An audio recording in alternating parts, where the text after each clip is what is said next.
இங்கே வெயிட் பண்ணுங்க. Okay sir.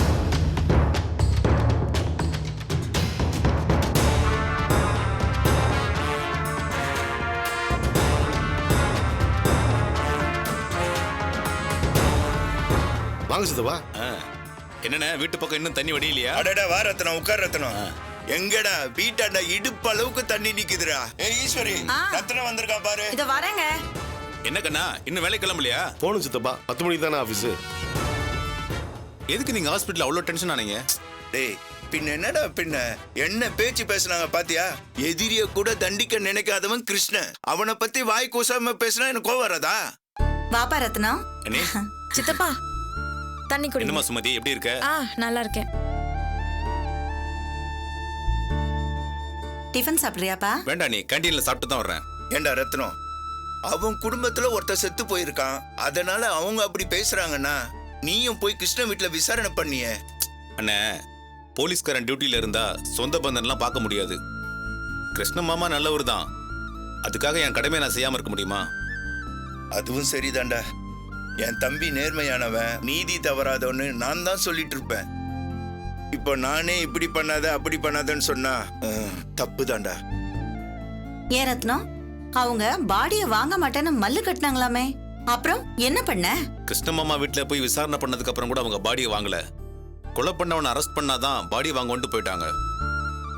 Krishna வீட்டுல வந்து விசாரணை பண்ண, அதை வச்சு ஏதாவது கண்டுபிடிச்சியா? இப்போதைக்கு ஒவ்வொரு பாயிண்டா புடிச்சிட்டு இருக்கேன். அந்த சதீஷை பத்தி விசாரிச்சா ஒருத்தர் கூட நல்ல விதமா சொல்ல மாட்டேங்கிறாங்க. டேய் உனக்கு அவங்க கூட பழக்கம் இருக்கா? யார் கூட சித்தப்பா? அதான்டா செத்து போனானே சதீஷ், அவங்ககிட்ட எப்பவாவது பேசியிருக்கியா?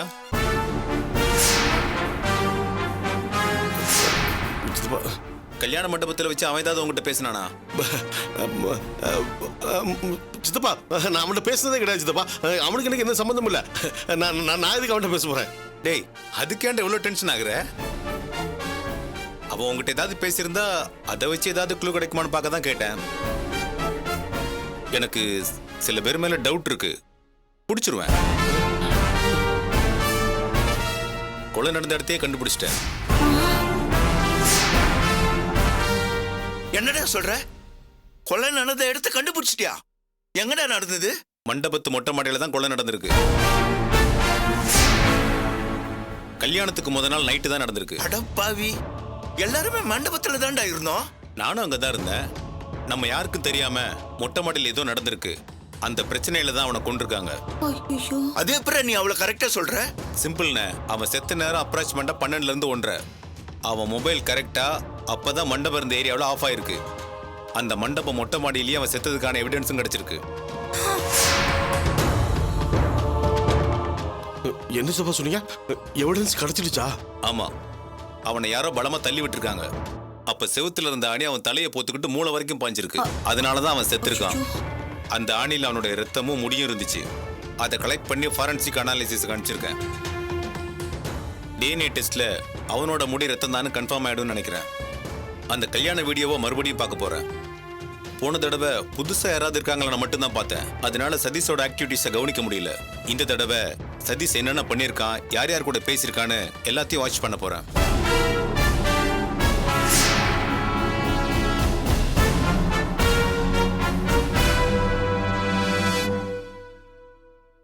ரத்னம், நீ பேசிக்கிட்டு இருப்பா, நான் போய் உனக்கு காஃபி போட்டு கொண்டு வரேன். டே கண்ணா, கேஸ் தீந்துருச்சு, கொஞ்சம் மாத்தி கொடுவா.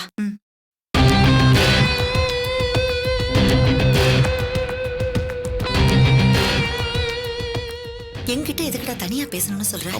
அம்மா, இந்த அளவு நீ சதீஷ் கூட பேசினான்னு கேட்டாரு. நான் பேசுறேன்னு வேற சொல்லிட்டேன். ஆனா மண்டபத்தில் நிறைய தடவை நான் சதீஷ் கூட பேசியிருக்கேம்மா. மறுபடியும் அந்த வீடியோ வர பார்க்கணும் வர சொல்றாரு. வீடியோ பார்க்கும்போது நான் சதீஷ் கூட பேசுறது தெரிஞ்சு போச்சுன்னு வை. ஏன்டா நீ அவனுக்கு தெரியாதுன்னு சொன்னா இப்ப எப்படி அவன் கூட பேசிட்டு இருக்கேன்னு கேள்வி மேல கேள்வி கேட்டு என்ன தொலைச்சு எடுத்து நான் மாட்டி போனோன்னு பயமா இருக்குமா? டேய் அதெல்லாம் சமாளிச்சுக்கலாம்டா, இதெல்லாம் ஒரு விஷயம் பேசிட்டு. அம்மா அது மட்டும் இல்லம்மா, நம்ம வீட்டுல உட்காந்துக்கிட்டு இந்த கேஸ்ல சில பேர் மேல எனக்கு சந்தேகம் இருக்கு, அவங்க பிடிச்சிடுவேன் கிழிச்சிடுவேன் வேற சொல்றாருமா. ஒருவேளை என்னைய வச்சுதான் சொல்றாரோன்னு எனக்கு பயமா இருக்குமா. டேய் அதுக்கெல்லாம் கவலைப்படாதடா. நீங்க பாரு, நிச்சயமா அந்த கொலைகாரன் இந்த கிருஷ்ண குடும்பத்துல ஒருத்தன் தான். இந்த உமாவும் பூமிகாவும் கூடி கூடி பேசுறாங்கல்ல, அப்படின்னா அவளுகளுக்கு இந்த கொலைய பத்தி ஏதோ தெரியுதுன்னு தானே அர்த்தம். இத பாரு, எல்லாமே அம்மா பாத்துக்கிறேன்டா, நீ தைரியமா இரு. இது பாரு, உன் மேல சந்தேகம் வர்றதுக்கு முன்னாடி ரத்னத்தை உண்மையான கொலைகாரனை கண்டுபிடிக்க வச்சிடுறேன். ஆ? அதை எப்படிமா இவ்வளவு கான்பிடண்டா சொல்ற? ஆனா எனக்கு பயமா இருக்குமா. டேய், அம்மா அதெல்லாம் அப்படிதான். அம்மா பாத்துக்கிறேன்னு சொல்றல, நீ ஓகேம்மா. தைரியமா இரு.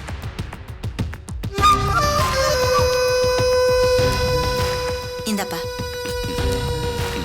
தேங்க்ஸ் அண்ணே. எடுத்துக்கங்க. ஆ, ரத்னம், அண்ணே. எனக்கு கூட இந்த கொலை விஷயத்துல 2 பேர் மேல சந்தேகம் இருக்கு. வந்துட்டாடா. ஏய், இது கத்திரிக்காய் திருடு போன விஷயம் இல்லடி, கொலை கேஸ். நீ பாட்டுக்கு வழக்கம் போல ஏதாவது பண்றேன்னு சொல்லி லூசுத்தனமா ஏற்குமாறா பேசாத. அண்ணே சும்மா இருங்கண்ணே. அண்ணே நீங்க சொல்லுங்க, உங்களுக்கு யார் யார் மேல டவுட் இருக்கு? என்ன காரணம்? இல்ல, இப்ப வேண்டாம் ரத்னம். என் டவுட் சரிதானு தெரிஞ்சதுக்கு அப்புறம் உங்ககிட்ட சொல்றேன். டேய், இவெல்லாம் ஒரு ஆளுன்னு இவ பேச்ச கேக்குற பாரு நீ. அப்படி இல்லைண்ணே, இந்த கொலையில சின்ன சின்ன விஷயம் கூட பெரிய உதவியா இருக்கும்.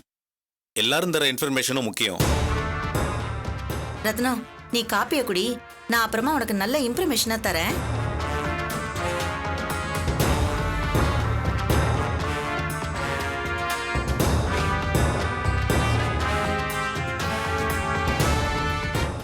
அடியே உமா, வரண்டி.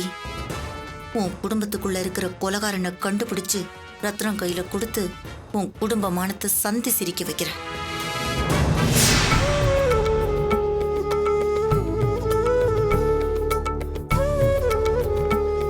இந்தங்க.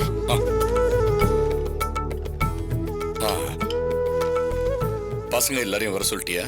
சொல்லிட்டேங்க. ஓகே. சீக்கிரமா. டே சரவணா, அப்பா இது கூப்பிட்டாரா? தெரியல, உன்கிட்ட எதுவும் சொல்லலையா? எங்ககிட்ட எதுவும் சொல்லலையே. சரி வா போலாம். வா.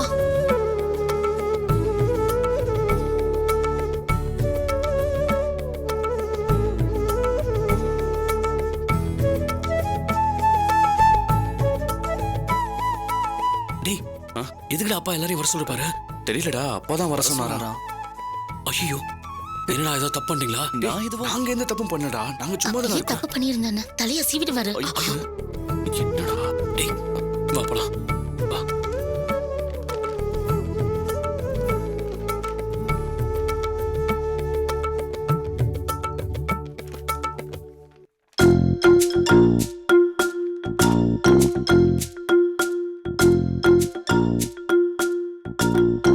அப்பா, ஆ, எங்களெல்லாம் எதுக்கு வர சொன்னீங்கப்பா? ம்.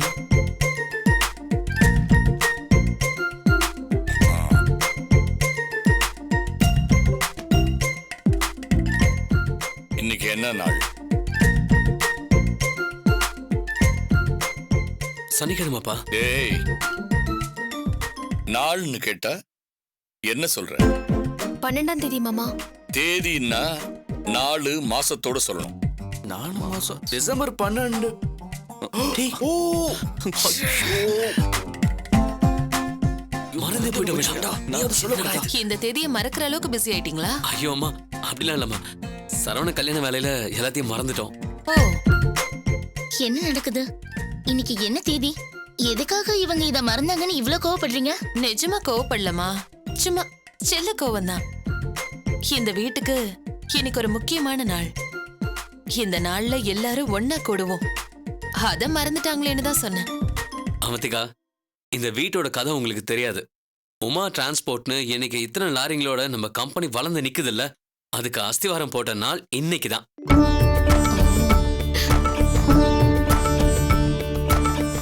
ஆமா நீ, அப்பா முதல் முறையா லாரி வாங்கி ஓட்ட ஆரம்பிச்சது இந்த நாள்ல தான். ஆமா, அன்னைக்கு ஆரம்பிச்ச உமா டிரான்ஸ்போர்ட் கம்பெனி தான் இன்னைக்கு 3 கம்பெனியா வளர்ந்து நிக்குது. ஆனாலும் இந்த நாளை மறக்காம ஒவ்வொரு வருஷமும் நாங்க கொண்டாடிக்கிட்டு இருப்போம். கொண்டாடுவீங்களா? எப்படி கொண்டாடுவீங்க? அத நான் சொல்றேம்மா. இந்த நாள்ல நாங்க எல்லாரும் உட்கார்ந்து இந்த வருஷத்துல எவ்வளவு பிசினஸ் டிரான்சாக்ஷன் நடந்திருக்கு, போன வருஷத்தை விட இந்த வருஷம் நம்ம லாபம் சம்பாதிச்சோமா இல்லையான்னு நாங்க எல்லாரும் உட்கார்ந்து அலசி ஆராய்வோம். அப்பா, 1 செகண்ட், நான் போய் என் லேப்டாப் எடுத்துட்டு வந்துடுறேன்ப்பா. நானும் போய் லேப்டாப் எடுத்துட்டு வரேன். நானும் போய் எடுத்துட்டு வந்துடுறேன்.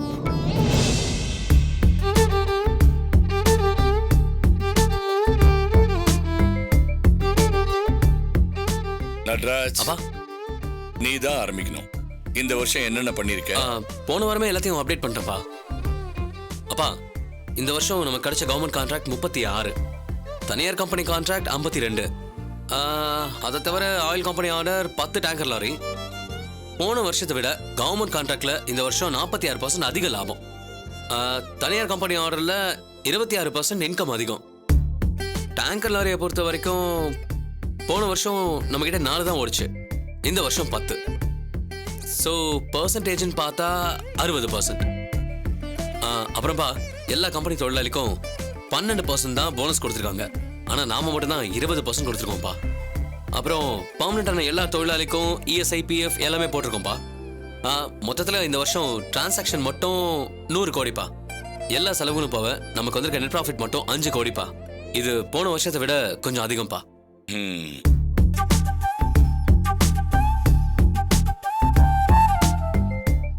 அடுத்த வருஷம் நீ இன்னும் 2 மடங்கு அதிகமாக்கணும். கவனமா உழைக்கணும். ஓகேப்பா. சரவணா, உன்னோட வரவு செலவு என்ன? இந்த வருஷம் ஃபைனான்ஸ் கம்பெனில அதிக லாபம்ப்பா. முக்கியமா திரும்பி வராத கடன் ரொம்ப ரொம்ப கம்மிப்பா. போன வருஷம் திரும்பி வராத கடன் 7%பா.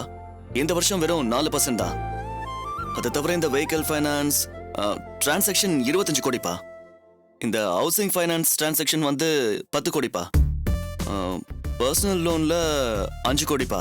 மொத்தத்தில் நெட் ப்ராஃபிட்னு பார்த்தா 3,46,03,116 ரூபா இருக்குப்பா. இந்த வருஷம் வராத கடனோட பர்சன்டேஜ் குறைஞ்சிருக்குன்னா என்ன அர்த்தம்? நம்ம பேசிக்கிட்டபடி டாக்குமெண்ட்ஸ் எல்லாம் செக் பண்ணி கடன் கொடுக்க ஆரம்பிச்சிருக்கோம்னு அர்த்தம். ஆனா இந்த 4% எதனால வருதுன்றதை நீ தான் கண்டுபிடிக்கணும். சரிப்பா. அடுத்த வருஷம் இதை விட நீ அதிகமா ப்ராஃபிட் காமிக்கணும். சரிப்பா. திலீபா, நீ சொல்லு. கவிதா, நீயே சொல்லு.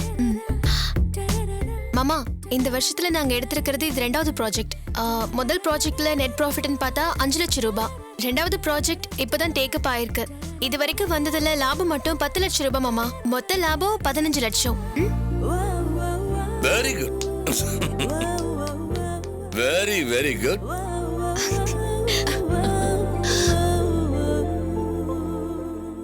ஆரம்பிச்ச கொஞ்ச நாள்லயே 15 லட்சம் ரூபாய் ப்ராஃபிட்டா? அப்போ இந்த ப்ராஜெக்ட் முடியறதுக்குள்ள நீங்க எவ்வளவு ப்ராஃபிட் எதிர்பார்க்கறீங்க? நெட் ப்ராஃபிட் ஒரு 25 lakhs எதிர்பார்க்கறோம்ப்பா. டேய், கை குடுறா, கை குடுறா. தேங்க்ஸ்ப்பா.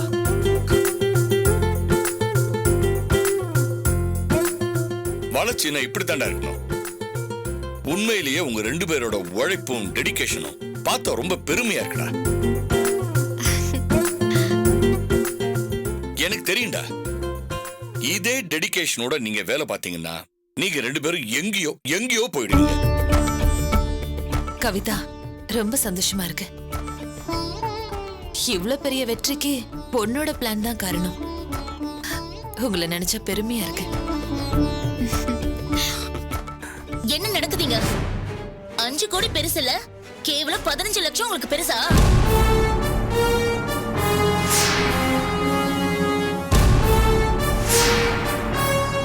அவதிகா, இதுல உங்களுக்கு என்ன பிரச்சனை?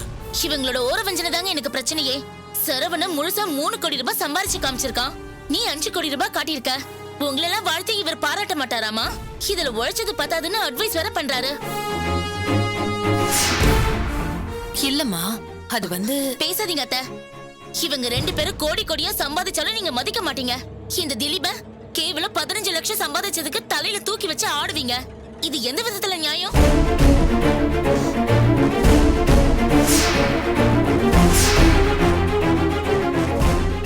உங்களுக்கு கவிதாவும் திலீபனும் தான் வசதி. அதுக்காக இப்படியா? என்னவோ இவங்க செஞ்சது சாதனையே இல்லங்கிற மாதிரியும் கவிதா மட்டும்தான் அள்ளி அள்ளி கொட்டின மாதிரி பேசிட்டு இருக்கீங்க. அப்படி என்னத்த உங்களுக்கு எங்க 2 பேர் மேலயும் கோவம்? அவந்திகா, உமா, அது வந்து நான் தானே பாராட்டினேன். இதுக்கு விளக்கம் நானே சொல்றேன்.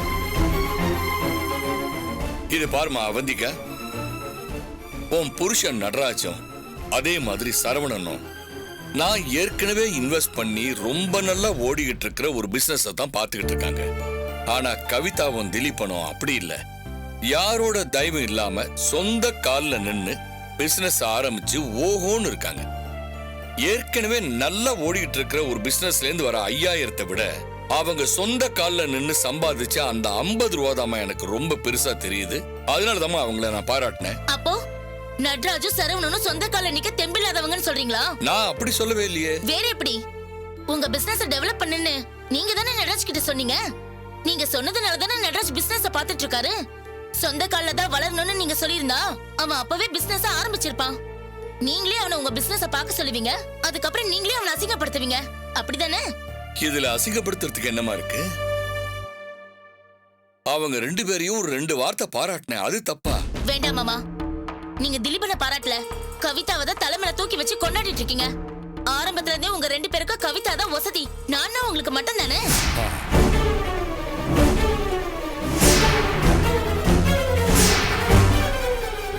அவந்திகா, கொஞ்சம் பேசாம இருக்க மாட்டீங்களா? முடியாது நட்ராஜ். அசிங்கப்படுத்தினாலும் அவமானப்படுத்தினாலும் உன்ன மாதிரி எரும மாட்டு மேல மழை பெஞ்ச மாதிரி என்னால இருக்க முடியாது. எனக்கு என் தன்மானம் சுய கௌரவம் முக்கியம். அவங்க உன்னை அசிங்கப்படுத்தினாலும் அது என்ன அசிங்கப்படுத்துற மாதிரி. இதையெல்லாம் என்னால சகிச்சுக்கிட்டு உட்கார்ந்துட்டு இருக்க முடியாது. அவந்திகா, கொஞ்சம் பொறுமையா பேசுமா. பொறுமையா பேச வேண்டிய அவசியம் எனக்கு இல்ல. நான் ஒண்ணு இல்லாத குடும்பத்துல இருந்து வரல. எங்க அப்பாவும் கோடீஸ்வரன் தான். கேவலம் 40 லட்சம் ரூபாய் வீட்டை எழுதி வச்சு இவங்க அப்பா பெரிய ஆளுனா அதை விட எங்க அப்பா 100 மடங்கு பெரிய ஆளத்த. என்னால என்ன முடியும்னு காட்டுறேன். ஏ பூமிகா, வா வா. அவந்திகா, விடுக்கா, விடுக்கா. எங்க கூப்பிடுற? ஏய், சொன்னதா வருவியா? நான் உன் அக்கா, வான்னு சொன்னா வந்துதான் ஆகணும். அக்கா, உன்ன மாதிரி என்னால பேசவும் முடியாது, நடந்துக்கவும் முடியாது. நீ எது பண்ணாலும் தனியா பண்ணிக்க. ஏண்டி, கூட பிறந்தவ அசிங்கப்பட்டு நின்னுட்டு இருக்க? நான் முக்கியம் இல்ல, நேத்து வந்த இந்த வீடு தான் உனக்கு முக்கியமா போச்சா? கொன்னே போட்டுருவ. வா.